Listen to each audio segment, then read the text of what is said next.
రెడ్డికి ఆంధ్రప్రదేశ్ రాష్ట్రంలో 14 ప్రాంతాలలో 1,58,000 హెక్టార్లలో బంగారు నిక్షేపాలు ఉండే అవకాశం ఉందని నిపుణులు అంచనా వేస్తున్నారు. కర్నూలు జిల్లా జొన్నగిరిలో ఇప్పటికే బంగారం, ఖనిజాల త్రవ్వకాలు, బంగారం ఉత్పత్తి మొదలువగా సత్యసాయి, అన్నమయ్య, చిత్తూరు, అనంతపురం, ప్రకాశం జిల్లాలలోనూ ఖనిజాన్వేషణ చేస్తున్నారు. జాతీయ ఖనిజాన్వేషణ అభివృద్ధి ట్రస్ట్ నిధులతో ప్రక్రియ వేగవంతం చేశారు.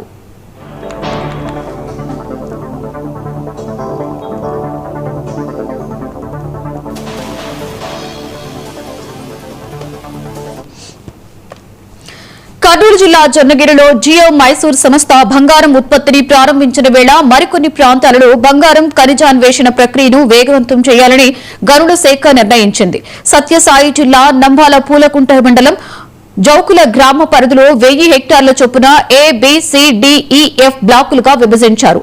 ఇందులో ఏ బ్లాక్ లో క్రిటికల్ మినరల్ ట్రాక్టర్స్, బిలో జెమ్కో కటి ఎక్స్ప్లోరేటర్స్, సిలో బ్లూష్మిక్ మైన్స్ అండ్ మినరల్స్, డిలో జెమ్స్ ప్రొడక్ట్, ఈలో బ్లాక్లు జియో ఎక్స్పోర్ట్ సంస్థలు ఖనిజాన్వేషణ చేసేందుకు రాష్ట్ర ప్రభుత్వం సమ్మతి తెలిపింది. ఎఫ్ బ్లాక్ సంస్థలో కొంత భాగం మెగా సోలార్ పార్కు కేటాయించడంతో ప్రస్తుతానికి అందులో అన్వేషణ చేయడం లేదు.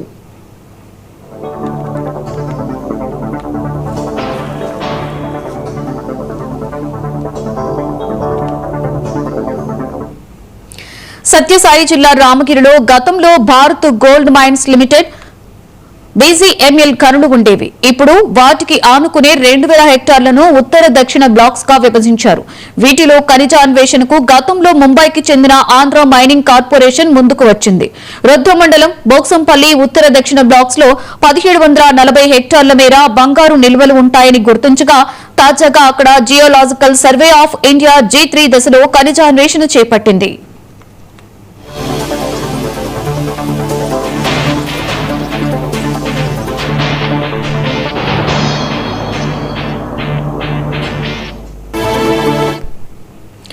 చిత్తూరు జిల్లా చిగురుగుంట బీసనత్తంలో 273 హెక్టార్లలో 22 లక్షల టన్నుల బంగారు ఖనిజం ఉంటుందని గతంలో గుర్తించారు.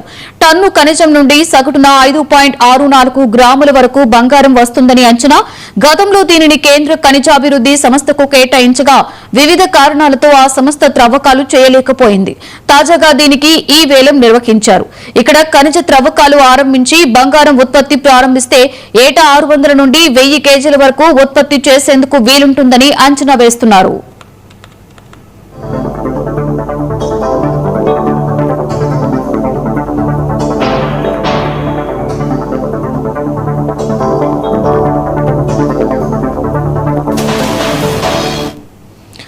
ఆయా ప్రాంతాలలో లభించే మట్టి, రాళ్లను పరిశీలించి బంగారు నిక్షేపాలు లభించేందుకు ఉన్న అవకాశాన్ని ప్రాథమికంగా నిర్ధారిస్తారు.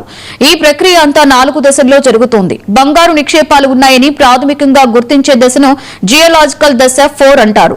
3వ దశ నుండి అక్కడ సగటున ప్రతి 400 మీటర్ల దూరానికి ఒకటి చొప్పున బోర్ హోల్స్ వేసి భూమి లోపల నుండి నమూనాలు తీసి పరిశీలిస్తారు. G3లో సానుకూల ఫలితాలు వస్తే G2 కింద సగటున ప్రతి 200 మీటర్ల దూరానికి ఒక బోర్ హోల్స్ వేసి అన్వేషణ చేస్తారు. అది కూడా విజయవంతమైతే G1లో ఖనిజ లీకులు కేటాయించాయి. ఆ తద్వారా మైనింగ్ కార్యకలాపాలు చేపట్టడానికి వీలుంటుంది.